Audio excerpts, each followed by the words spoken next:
घोटकी ज़िले के सनअती इदारे एफएफसी इंतजामिया के resident manager brigadier Mohammad Saleem Cheema colonel Shakeel Chitha PRO FFC Amanullah Shar Ahmed Ali Soomro पारा घोटकी ज़िले के बरसात मुतासिरीन के रिलीफ फराहम करण सां गॾोगॾु मुख़्तलिफ़ इदारनि स्कूलनि ब्यूटिशियन्स सेंटर्स के सहूलतूं फराहम करण जो सिलसिलो बदस्तूर जारी आहे।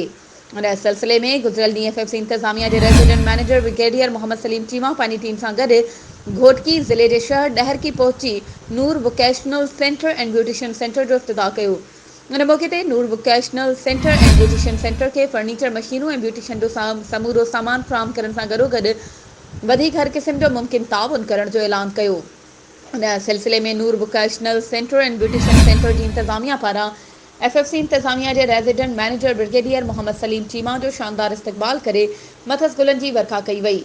इन मौके ते मीडिया सां ॻाल्हाईंदे एफएफसी इंतजामिया के resident manager brigadier Mohammad Saleem Cheema जो चवणु हो त घोटकी ज़िले की अवाम के सहूलतूं फराहम करण लाइ मुतासिरीन के घरनि की बहाली, न्याणियुनि जी शादियुनि में ॾाज, मुफ़्त मेडिकल कैंपूं लॻाइण सां गॾोगॾु मुख़्तलिफ़ इदारनि खे हर क़िस्म जूं मुमकिन सहूलतूं फराहम करण जो सिलसिलो बदस्तूर जारी आहे।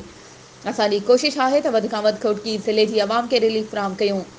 हुनजो वधीक चवणु हो त Noor vocational centre and beautician centre के फर्नीचर मशीन ऐं ब्यूटिशियन जो समूरो सामान फराहम कयो वियो आहे। वधीक हर क़िस्म जो मुमकिन ताउन जारी रखियो वेंदो।